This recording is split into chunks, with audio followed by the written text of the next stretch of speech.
There we go. Leigh Ann is amazing. I'll do your short intro.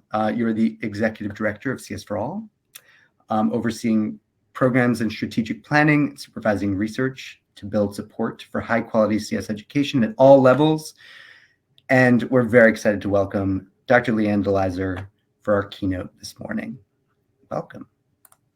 Thanks, Tom. It's been such a pleasure to work alongside you for the last 10 years. Can you believe it's been that long? Since we started working in New York City together. Let me share my screen. Perfect. So good morning, everyone. Welcome to the CS4NY Summit. I'm so excited to be here as your keynote speaker and to share a little bit about our approach to computing education that really wants to flip the script from a deficit narrative of what you don't have to an asset-based approach, what you do have and how you can build on that for more computer science education. So I am loving the chat going on in the side here. I am a longtime computer science teacher myself. I taught for a decade before teaching college for a while. Please ask questions in the chat, make comments in the chat. Let's keep the conversation going because the most important strength here is this community and each other. So don't feel like you have to sit there quietly during the conversation. So let's start a little bit. Tom introduced me based on my current role. But I got started in New York first as a student. I grew up in the Catskills and Sullivan County. And then as a teacher, my first teaching job was in South Florida, but my second teaching job was in Bedford, New York at Fox Lane High School. This is a picture of my high school robotics club in 2006. As you can see, we had fun robots, including an autonomous sumo robot there on the right. And a mix of all kinds of students who, joined robotics to think about how to program computers, how to get robots to do what they wanted, and just to have fun together. And so I come to this work not only as an organization leader, not only as someone who is working as a researcher to expand access to computer science education across our nation, but as a New York teacher who at one time was trying to figure out what the heck I was teaching. For those of you with sharp eyes, you'll notice on my lanyard badge there, the USB, which all teachers used to have to carry around their necks in order to get their student work from one computer to another. And I've been in the trenches with you, and I understand what it means to go through curriculum changes. I was teaching AP when the language changed from C++ to Java, and really try and figure out what's going on next. And so, at CS4All, we build not only on my background in history, but on all of our organizational leaders' history to really have three big goals, right? We want to raise awareness about the need for computer science education and the best practices for building capacity and increasing access. We want to do work to help you build that capacity. Right? Not just capacity in terms of technology, but also our human capacity. And I'm going to talk a lot about that today. And then finally, all that to get to Tom's penultimate goal for CSNY, right? That all students should have a standards complete pathway for computer science education in their K-12 journey. And at any point in that pathway, no matter what they're doing, they should be able to find some interest-driven deep learning opportunities should they choose. So to be clear, we want all students in that fundamental learning pathway. Everybody should have that basic understanding because computers pervade our society, and almost nothing you do in life as a professional or a human is going to let you absolve yourself of interacting with them. And at the same time, we know that that's going to spark some amazing ideas in our youth. And we want to give them the idea to explore those ideas, to go deep, and to figure out what they really want. And we address those in three ways here at CS4All. We bring the community together. So this summit, Tom, is great because it's a warm-up for me. Our national summit is next month in Memphis, Tennessee. We build frameworks. So we really try and think about from those convenings, from that national network, how do we build a picture of what success looks like for the nation? And then finally, we offer workshops or trainings for local facilitators to implement those frameworks. The one that probably is most well known is our SCRIPT program, where we help school districts plan for computer science education and think about what they need to move forward. And we've got this really interesting theory of change. So computer science education has long been the purview of these individual early adopters. People like me, who ran a robotics club, taught computer science, who are advocates for what's going on in your classroom. People like all of you who are coming to this summit to really find out how they can advance the work. But that doesn't get us to equity. That doesn't get us to all students, because many times those advocates alone don't have the power to make decisions for entire districts, let alone entire schools. And so we want to bring together teams for landscaping and planning in order to make the work collaborative. And we hope through that landscaping and planning, we foster ongoing collaboration, not only within our systems, but across our systems. Because especially in upstate New York, where I grew up, your school districts are not isolated. They share resources across BOCES, they share resources across community in order to best gather things together and do the most for their students. So I like to say that our systems are squishy balls. And in this work of computer science education, as we're trying to make radical change, let's be clear, we're trying to make radical change. We're squeezing our systems super hard, right? Right now, there's a lot of pressure, a lot of resources that are being directed your way from the state in order to support this change. But what happens the minute we release that pressure? Our systems return to that original shape. They go back to that round ball. And so at CS4All, we really believe that the best thing that we can do is help to foster computer science as an ongoing conversation, something that keeps the attention on it.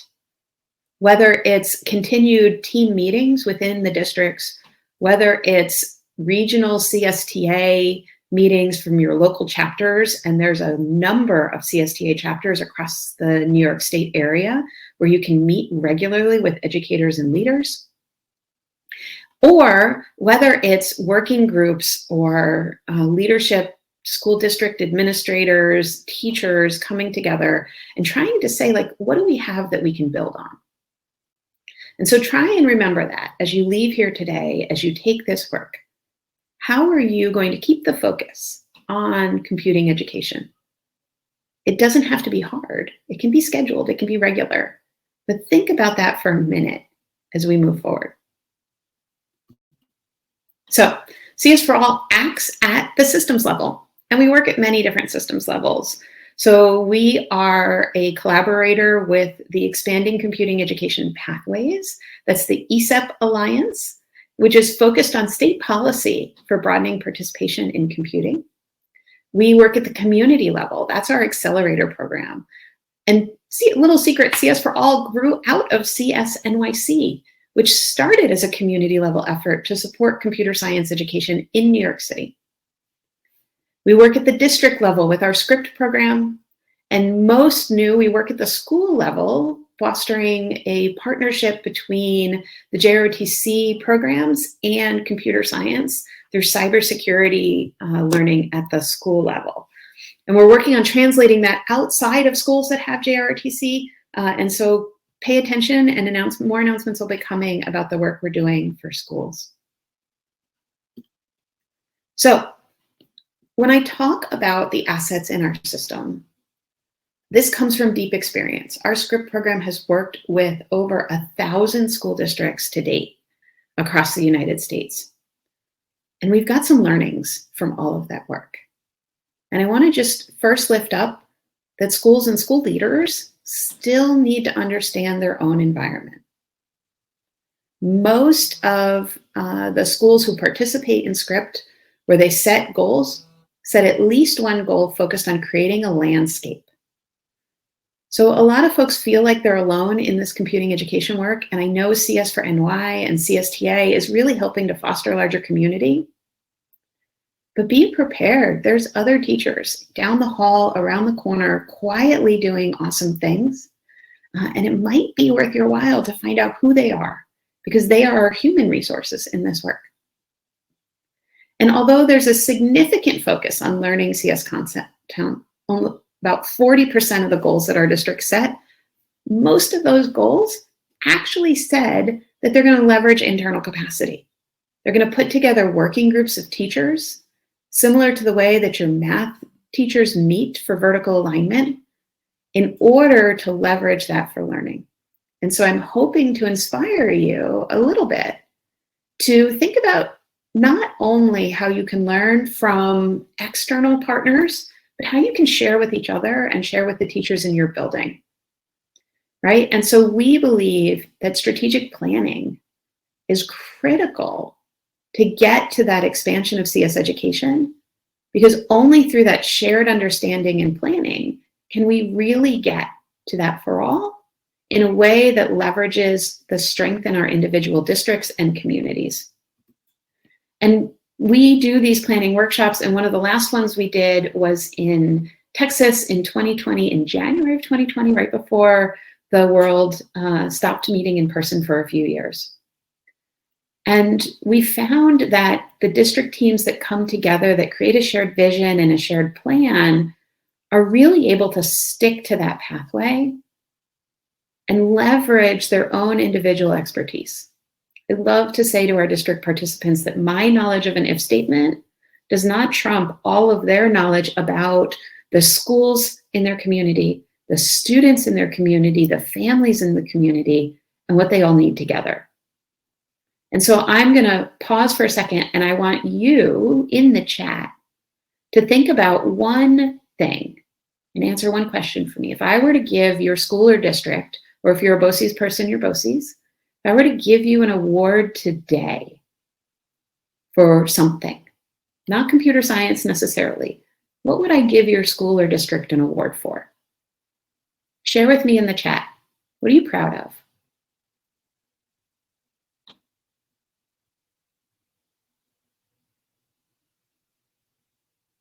I see mentoring from Jenna. Jenna, thank you for being awesome and fast.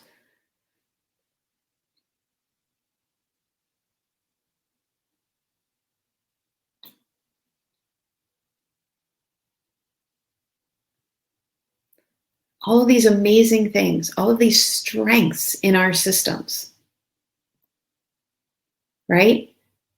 Rich STEM program, coaching, mentoring, teachers working together. I see a lot of STEM and STEAM, right? Technology integration, community service, so much here that we can build upon.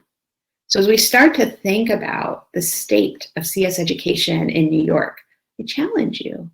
How do we leverage those strengths, those assets, as we move forward with computer science education? So really think about that. Not only the assets in your district, what you would have received an award for, but perhaps you notice something from someone in your professional learning network, from a district near you, that you can also learn and leverage in this journey. So thank you so much for sharing what you're proud of and what you might be working on. I got another question for you. I want to ask you, what does equity mean to you? And I'm sure many of us have seen these images before on equality and equity. These are actually two separate visions of this visualization. So on the left is a simple definition between equality and equity. Equality being where the resources are shared equally across all persons. But what we really find in the right-hand picture there is that there is a student who perhaps in the mode in that it's shaped needs a few more boxes to see over the fence. And in the right-hand side, we see a little bit of reality first. It's not that resources are currently spread equally, but they're unequal. And there's something really interesting to me about that last frame around justice where the fence is removed, right? That we've taken away the barrier. And so I want to ask a quick question, and feel free to either say it to yourself or type it in the chat and share if you're comfortable. What does equity mean to you when it comes to education or computer science education?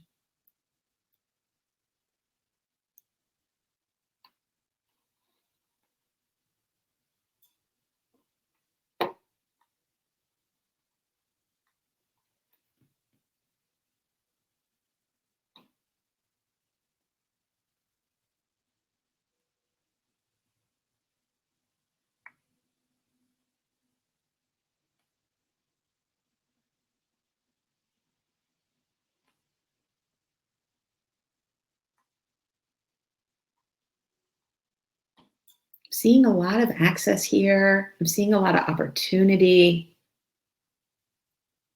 I'm seeing some folks call out culture, making sure that there's a culture shift for there's a type for CS and not everyone is that type. So changing the perspectives, perhaps.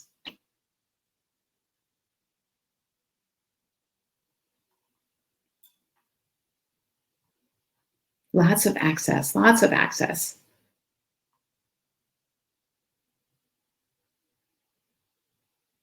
Sean, thank you so much for calling out that belongingness is an important part of equity, that students see themselves as belonging in CS. Timothy shared youth and families are super important collaborators in this journey. Now, I'm going to ask you something. I've been talking a little bit today about, asset-based framing. And I want you to think about that image on the left of equality and equity together. And I want to ask you a question, or even make a statement that really is a deficit narrative.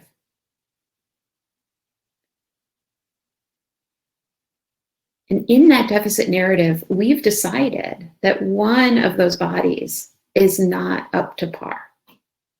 That one of those bodies, in what they are, is not able to participate. And for some reason needs external help, external support in order to get there. Right? And so we've framed the image with the shorter person as somehow lesser than. And so in the justice, we'll remove the fence, we remove the barrier. We've also created an opportunity to not see that third individual is lesser than. We've created an opportunity to see them as equal.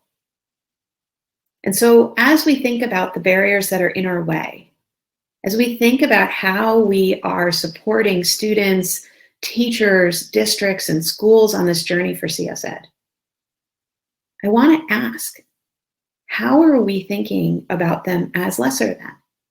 How are we creating scaffolds or the need to hand out stilts instead of removing the walls that let them shine through for who they are and what they are in their own assets? So going back to that list of things I'd give you an award for, consider how do we build on that? How do we celebrate that? And not just try and make every district into the same replication of computer science education.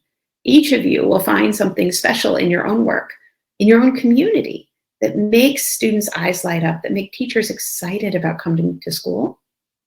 And we have to be careful that we don't frame one district over another as a deficit, instead of thinking about what are the barriers in their way that we can remove and let them shine through for the people that they are, for the communities that they are, and for the districts that they are.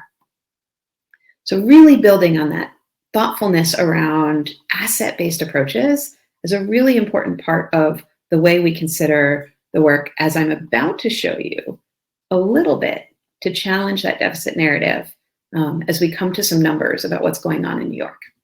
So Code.org recently released their State of CS report last week, and New York, unfortunately, we only have 2019-20 data. We don't have 2021 data like some of the other states.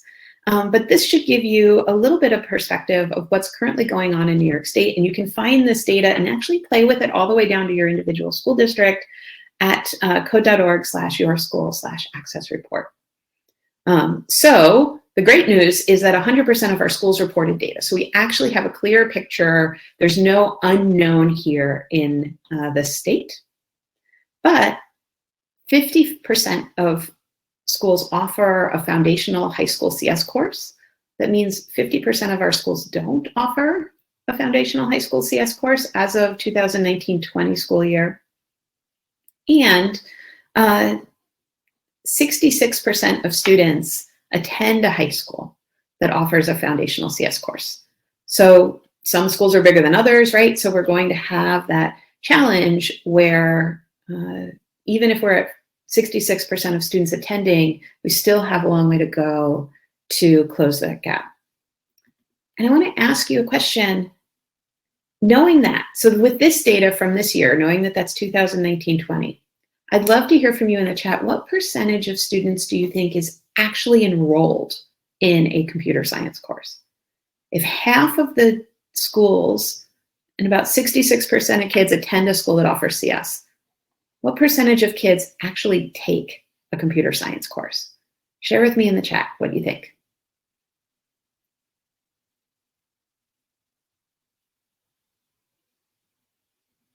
Seeing a lot of double digits, some as high in the 20s,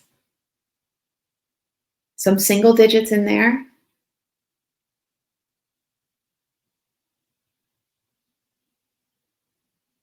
.3. The number is 4.3. 4.3% of students in New York State are actually enrolled in one of those foundational courses. And so we have a long way to go. Access is not equity. And as even when we think about it at state level, how do we not only close that participation gap, right? Glenn, thank you for seeing that as an opportunity. How do we not only close that participation gap, but also really think about, we're a really different state from top to bottom. And so these are 4 counties that I have a personal relationship with. I grew up in Sullivan County. I currently live in Westchester County. I've worked extensively in Kings County, and for those of you who don't know, Kings County is Brooklyn. And my husband grew up in Monroe County, which is up by Rochester. And so even though we take that big picture view of New York as a state, we also have a real challenge when we go place to place. So if we take a look, for example, at Sullivan County, which is a very rural county, only 2 high schools in the entire county even offer a foundational CS course. Whereas if we look at Brooklyn, we've got 69 of the high schools, which is about half of them, offer that foundational course. And so we have to be aware that in New York, just like within your schools, a one-size-fits-all model isn't going to work because we are very different. We are very different as a state, and we have very different needs. Now, when we talk about equity, we often talk about who is taking computer science, right? And Kimberly, you're right, district size determines a lot about offerings. So if we take a look here, this is Westchester County on the left and Monroe County on the right. So again, Westchester just outside of New York City, Monroe County is Rochester. We're seeing a significant gap in participation, of access even to computer science from our Black and Hispanic youth who exist in the state and our white and Asian youth who are much more likely to attend a school that offers computer science. Now that's in a suburban and community that has Rochester, which is one of the more major cities. But let's take a look at Sullivan County for a second.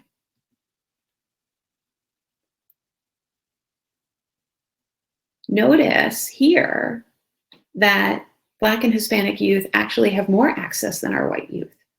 And this has a lot to do with the size of the school districts, as was mentioned in our chat, in rural communities.